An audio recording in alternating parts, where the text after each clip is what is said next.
ഈ ഒരു ട്രെയിലർ കണ്ടിട്ടുള്ള എൻ്റെ ഒരു ഒപ്പീനിയൻ പറയുന്നതിന് മുമ്പ് എനിക്ക് കുറച്ച് കാര്യങ്ങൾ എടുത്തു പറയാനുണ്ട്. ഇപ്പം നമ്മുടെ മലയാളം ഇൻഡസ്ട്രി ഈ ഒരു വർഷം ആദ്യത്തെ ഒരു 6 മാസം നമുക്ക് തന്ന ഒരു എക്സ്പീരിയൻസ് എന്ന് പറയുന്ന ഇന്ത്യൻ സിനിമയിൽ എല്ലാ ഇൻഡസ്ട്രിയും നമ്മൾ ഒറ്റുനോക്കിയ ഒരു സമയമായിരുന്നു. അടിപൊളിയായിട്ടുള്ള ഒരുപാട് സിനിമ, ഒരുപാട് കണ്ടന്റ്സ്, ബോക്സ് ഓഫീസ് എല്ലാത്തിലും മലയാള സിനിമ ടോപ്പ് ആയിരുന്നു. പക്ഷേ ഇപ്പോൾ റീസെന്റ് നടക്കുന്ന മലയാള ഇൻഡസ്ട്രിയിലുള്ള കുറച്ച് പ്രശ്നങ്ങൾ കാരണം ഒരിക്കലും ഇത് മലയാള മൂവിനെ ബാധിക്കാൻ പാടില്ല. അതായത് ഇനി വരാൻ പോകുന്ന ഓണത്തിനായാലും അല്ലെങ്കിൽ ഈ വർഷം ഇനി വരാൻ ഒരുപാട് മൂവീസ് ഉണ്ട്. ഞാൻ ആരും ന്യായീകരിക്കുകയോ അല്ലെങ്കിൽ ഇയാൾ തെറ്റ് ചെയ്തു അല്ലെങ്കിൽ ഇയാൾ തെറ്റ് ചെയ്തില്ല അങ്ങൊന്നും പറയുന്നില്ല. ചെയ്തിട്ടുണ്ടെങ്കിൽ അതിനായിട്ടുള്ള ശിക്ഷ അവർക്ക് കൊടുക്കണം. ചെയ്യാത്തവരാണ് അല്ലെങ്കിൽ അവർക്കെതിരെ വന്നത് ഫോൾസ് ആണെങ്കിൽ അവർക്കുള്ളത് കൊടുക്കണം പ്രോപ്പറായിട്ട്. അതേ എനിക്ക് പറയാനുള്ളൂ. ഈ ഒരു സിറ്റുവേഷൻ വെച്ചിട്ട് ഇപ്പോൾ അജയന്റെ രണ്ടാം മോഷണം ആയാലും അല്ലെങ്കിൽ ഓണത്തിന് വരുന്ന മറ്റൊരു മൂവീസ് ആയാലും അല്ലെങ്കിൽ അത് കഴിഞ്ഞിട്ട് വരുന്ന മൂവീസ് ആയാലും ഒന്നിനെ അഫക്ട് ചെയ്യരുത്. കാരണം മൂവീസ് എന്ന് പറയുന്നത് അത് പ്രോപ്പറായിട്ട് ആ ഒരു സൈഡിൽ അങ്ങ് പോയിക്കോട്ടെ. ഈ ഒരു കേസ് ആ ഒരു കേസിന്റെ വഴിക്ക് അങ്ങ് പോട്ടെ. രണ്ടും കൂടി കൊലാപ്സ് ചെയ്ത് അല്ലെങ്കിൽ അതൊരു വരാൻ പോകുന്ന എല്ലാ മലയാള സിനിമയും അഫക്ട് ചെയ്ത് പോവുകയാണെങ്കിൽ നമ്മൾ ഇൻഡസ്ട്രിയെ നല്ല രീതിക്ക് തന്നെ ബാധിക്കും. ആൻഡ് ട്രെയിലറോട്ട് പോവുകയാണെങ്കിൽ ഞാൻ റീസെന്റ് കണ്ടതിൽ വെച്ച് എനിക്ക് നല്ല രീതിക്ക് ഇഷ്ടപ്പെട്ട ഒരു ട്രെയിലർ ആയിരുന്നു. നല്ല അടിപൊളിയായിട്ട് തന്നെ ഇത് പ്രസന്റ് ചെയ്തിട്ടുണ്ട്. ഒരു ഫിക്ഷണൽ സ്റ്റോറിയാണ്. അപ്പം നമ്മളെ സംബന്ധിച്ചോളം ഈ ഒരു ഫിക്ഷണൽ സ്റ്റോറി എന്ന് പറയുമ്പോൾ ശരിക്കും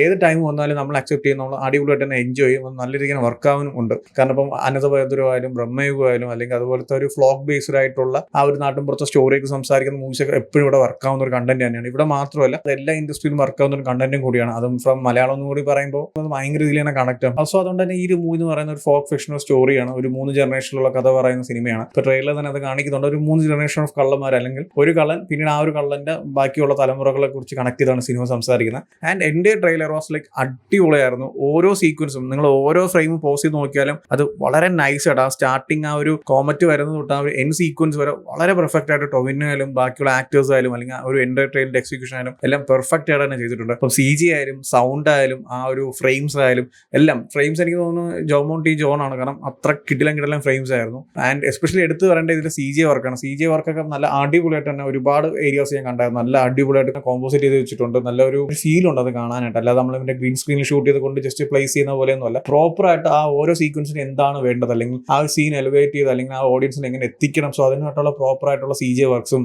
ആർട്ട് വർക്ക്സും എല്ലാം നല്ല അടിപൊളിയായിട്ട് ക്വാളിറ്റി ആയിട്ട് തന്നെ ചെയ്തിട്ടുണ്ട്. അല്ല നമ്മളതിൽ ഒരുപാട് പൈസ കൊണ്ട് നമുക്കൊരു 300 കോടി സെറ്റ് ഇടാം, പടത്തിന്റെ പകുതി അവിടെ തന്നെ വെച്ച് ഷൂട്ട് ചെയ്യാം, അങ്ങനെയൊന്നുമല്ല. പെർഫെക്റ്റ് ആയിട്ട് എന്താണോ വേണ്ടത് അത് അടിപൊളിയായിട്ട് തന്നെ ചെയ്തിട്ടുണ്ട്. നല്ലൊരു എക്സ്പീരിയൻസ് ആയിരുന്നു ഈ ട്രെയിലർ കാണാനായിട്ട്.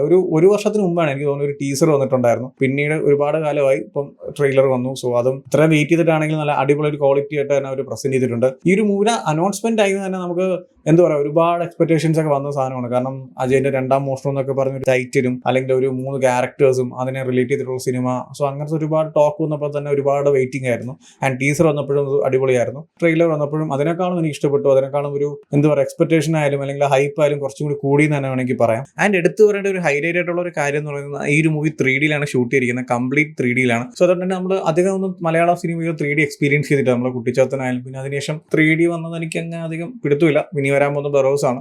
സോ അതുകൊണ്ട് തന്നെ ഈ ഒരു മൂവി ആ ഒരു ഫോക്സ് ഫിഷൻ കോൺസെപ്റ്റിൽ 3Dയിൽ വരുമ്പോൾ തന്നെ അതിൻ്റെ ഒരു എക്സ്പീരിയൻസ് വേറെ ലെവലായിരിക്കും. കാരണം നമ്മൾ അധികമൊന്നും ഈ ഒരു ടൈപ്പ് ഓഫ് കാറ്റഗറിയിലുള്ള സ്റ്റോറീസും അല്ലെങ്കിൽ സ്ക്രീൻ പ്ലേസ് ഒന്നും നമ്മൾ 3Dയിൽ കണ്ടിട്ടില്ല. നമ്മൾ കാണുന്ന ഒന്നെങ്കിൽ ആ ഒരു ആനിമേഷൻ മൂവീസ് ആയിരിക്കാം, അല്ലെങ്കിൽ നമ്മൾ കാണുന്ന സൂപ്പർ ഹീറോ മൂവീസ് അങ്ങനത്തെ ഒക്കെ ആയിരിക്കാം. പക്ഷേ ഈ ഒരു കോൺസെപ്റ്റിൽ ആ ഒരു 3Dയും കൂടി ബ്ലെൻഡ് ചെയ്ത് വരുമ്പോൾ അത് ആ ഒരു എക്സ്പീരിയൻസ് കുറച്ച് അടിപൊളിയായിരിക്കും. ആൻഡ് ഈ ഒരു മൂവി തിയേറ്റർ എക്സ്പീരിയൻസ് അത് വേറെ ലെവലായിരിക്കും. അതിൽ ഒരു ഡൗട്ടും വേണ്ട. കാരണം ആ ഒരു കാര്യം ട്രെയിലർ തന്നെ കൺഫേം ചെയ്യുന്നുണ്ട്. ആ ലെവലായിരുന്നു ഇതിന്റെ ഓരോ ഫ്രെയിംസിന്റെ എക്സിക്യൂഷൻ വന്നിരിക്കുന്നത്. ആൻഡ് ഈ ഒരു മൂവി എന്ന് പറയുന്ന ഒരു ബിഗ് ബഡ്ജറ്റ് മൂവി തന്നെയാണ്. ടൊവിനോയുടെ കരിയറിലും ഒരു ബിഗ് ബഡ്ജറ്റ് ആയിട്ടുള്ള ഒരു മൂവിയാണ്. ആൻഡ് ഈ ഒരു മൂവി ഡയറക്ട് ചെയ്തിരിക്കുന്ന ജിതിൻ ലാലാണ്. 8 വർഷമൊക്കെ എടുത്തിട്ട് സ്റ്റോറി കംപ്ലീറ്റ് ചെയ്തു. അത്രയ്ക്ക് പുള്ളിക്കാരന്റെ ഡ്രീം പ്രോജക്റ്റ് ആണ് ഈ ഒരു മൂവി. പുള്ളിക്കാരൻ നമ്മളെ ബേസിൽ ജോസഫിന്റെ അസിസ്റ്റന്റ് ഡയറക്ടർ ആയിരുന്നു. സോ പുള്ളിക്കാരന്റെ ഫസ്റ്റ് മൂവി ആണെങ്കിലും ഇത്രയും വലിയ ബിഗ് ബഡ്ജറ്റ് ആയിട്ട് ഇത്രയും വലിയ ഒരു കിടിലൻ കോൺസെപ്റ്റും ആ ഒരു ഫിക്ഷൻ ഒക്കെ ആയിട്ട് ഒരു 3 ക്യാരക്ടേഴ്സ് അല്ലെങ്കിൽ 3 തലമുറ സംസാരിക്കുന്ന ഒരു വലിയൊരു ലാർജ് സ്കെയിലിൽ ചെയ്യുന്ന ഒരു മൂവി. സോ അതുകൊണ്ട് തന്നെ അതിന്റെ ഒരു ക്വാളിറ്റിയിൽ ഏതൊരു കോംപ്രമൈസും ഇല്ല. നമുക്ക് ട്രെയിലർ കാണുന്നതിന് മനസ്സിലാവുന്നുണ്ട്. ഈച്ച് ആൻഡ് എവറി ഫ്രെയിം പുള്ളിക്കാരൻ നല്ല രീതിക്ക് തന്നെ അത് വർക്ക് ചെയ്തിട്ടുണ്ട്. സോ അങ്ങനത്തെ ഒരുപാട് എലമെന്റ്സ് ഈ മൂവിക്ക് ഉണ്ടെങ്കിലും ദ മെയിൻ പാർട്ട് അല്ലെങ്കിൽ സിനിമയുടെ ബാക്ക് ബോൺ എന്ന് പറയുന്ന സ്റ്റോറിയാണ്, അല്ലെങ്കിൽ നല്ലൊരു സ്ക്രീൻ പ്ലേ ആണ്. അതില്ലെങ്കിൽ പിന്നീട്